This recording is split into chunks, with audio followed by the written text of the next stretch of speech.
지금 영철이의 급변하는 태도로 엄청 논란이 되고 있는 상황이잖아요. 애초에 영철이 하는 일하고 여자 관계 관련해서 논란 터진 것도 있어서 제가 두 가지 관점으로 리뷰를 해볼 건데요. 첫 번째는 영철이의 과거 폭로 논란을 배제하고 현재 나는 솔로 내에서 방송되는 부분만을 토대로 일반적인 남녀 관계에 대한 해석을 해볼 거고, 두 번째는 과거 폭로 논란을 기준으로 주관적인 추측을 한번 해보도록 할게요. 우선 첫 번째로 일반적인 남녀 사이의 감정의 이제 기승전결을 보면은 온도 차이가 다른 경우가 대부분이거든요.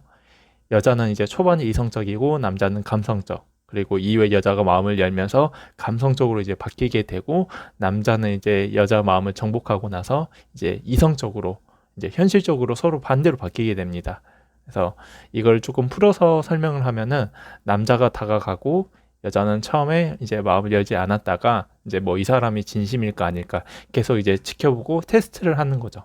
그러다가 이제 남자가 이제 계속 한결같은 마음으로 직진을 하다 보면은 이제 현실적인 부분보다 이제 일단 좋고 꼬시면 보는 성향이 있는데, 특히나 이제 20대 때나 여미새 스타일이 대부분 이렇거든요.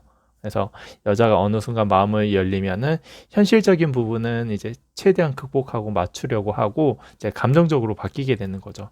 그러면서 남자는 이 여자가 나한테 다 넘어왔다고 이제 확실해지는 순간에 흥미가 이제 떨어지게 되고 점점 현실적인 부분이 눈에 들어오기 시작합니다. 그래서 이게 20대의 연애도 아니고 40대의 장거리는 단순히 이제 거리만으로 이제 문제가 아니라 시간과 감정의 투자도 연결이 되는 부분이기 때문에 남자 입장에서 상당히 이제 부담스러울 수밖에 없거든요. 특히나 이제 피곤한 연애는 대부분의 남자들은 이제 질색을 합니다. 이제 장거리의 경우에 잠깐 보는 게 아니라 이제 날짜를 잡아서 또 하루 종일 붙어 있을 수밖에 없는 상황이고, 떨어져 있는 시간에도 각종 이제 연락이라든지 다툼으로 이제 소모적인 상황이 많이 발생하게 되면서 애초에 그렇게 감정적, 시간적으로 투자할 여유가 있어야 하는데, 남자의 적극성은 사실 욕구와도 연관이 있는데, 남자가 이제 30대가 넘어가면서부터는 대부분 20대처럼 혈기왕성할 나이가 아니라서 귀찮아지고 적극성이 떨어지게 되는 게 사실이죠.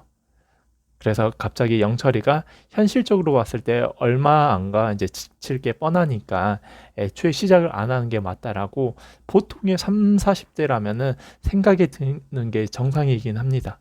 여기까지가 나는 솔로 내에서 방송분만을 가지고 이야기해 본 거고, 가장 중요한 영철이의 과거 논란을 토대로 분석을 해보자면은, 쉽게 말해 영철이는 정수기한테 지금 공사 치고 있는 겁니다. 흔히 꽃뱀들이 순진한 남자들한테 공사 치듯이 선수가 지금 누님들한테 공사 치는 거거든요. 그래서 애초에 말이 안 됐던 게, 예전 영상에서도 언급을 했었지만 첫인상부터 정수기를 픽하고 쭉 정수기한테 올인을 한다라는 것 자체가 다들 의아해 하셨을 거예요. 그래서 죄송한 부분이지만 현실적으로 팩트를 이야기해 보자면은, 이번 여성 출연자들 중에서 정숙님이 이제 외적으로도 가장 딸리지만 중요한 건 가장 나이가 많고, 거기다 더 심각한 게 다른 여성분들은 나이에 비해 동안이거나 관리를 한 게 티가 나는데, 정숙님은 조금 외모가 이쁘다 안 이쁘다를 떠나서 노화가 많이 진행되신 게 티가 나요. 남자 입장에서는 솔직하게 이성적으로 보기에는 힘들 거거든요. 그래서 정숙님은 그래도 다른 여성 출연자분들에 비해서 자기 객관화가 잘 돼 있기 때문에 그거를 알고 본인에게 그렇게 적극적으로 다가올 이유가 없다는 것도 알고 있죠. 그래서 초반에 영철님이 다가왔을 때에도 자꾸 나이 언급하면서 진짜 괜찮냐면서 계속 확인하고 영철이를 테스트를 한 거고, 의심스러우니까 굳이 이렇게까지 한다고 하면서 의아해한 거죠. 하지만 이제 영철이는 한두 번 해본 솜씨가 아니라서 정숙의 가장 약한 부분을 알고 있었던 거죠. 그래서 이때까지 정숙에게 다가온 남자들이 순수한 목적보다는 다른 의도로 접근하는 경우들이 많았을 것 같아요. 그러다 보니 어쩌면 정숙이는 나를 있는 그대로 봐주는 순수한 사랑에 목말라 있었던 거고, 나이는 많지만 마음만은 이제 늙지 않는 세상 여린 한 소녀가 마음속에 자리를 잡고 있었던 거죠. 그래서 이렇게까지 적극적이고 표현해주는 사람이 많지 않았을 텐데 그 추운 겨울날에 새벽까지 정숙이 자신을 위해서 그 큰 하트를 만들었을 영철이를 생각을 하니까 한번 믿어보고 싶게 되고 이제 빠져들 수밖에 없게 되는 거죠. 의미 부여를 하면서.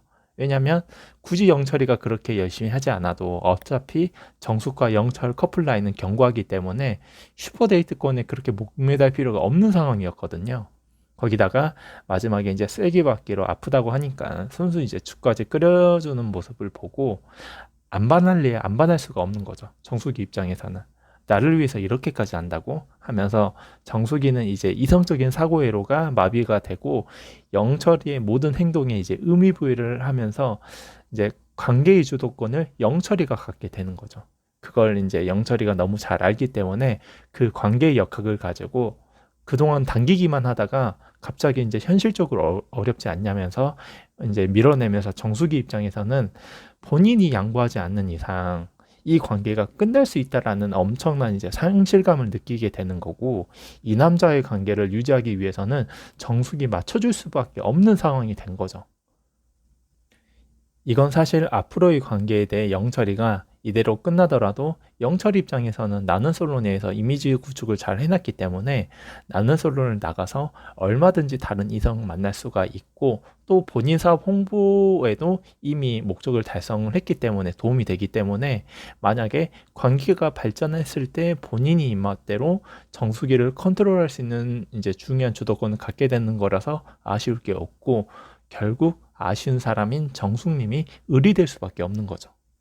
다만 마지막에 이렇게 끝낸 건 방송사 이제 편집쟁이들의 의도된 모습으로 이제 보여가지고 마지막 회에서 장거리에 대한 일부 협의가 이제 이루어지면서 서로 선택을 하면서 마무리가 되지 않을까 싶습니다. 오늘도 시청해 주셔서 감사하고 구독과 좋아요 한 번씩 눌러주시면 영상을 제작하는 데 큰 도움이 됩니다. 감사합니다.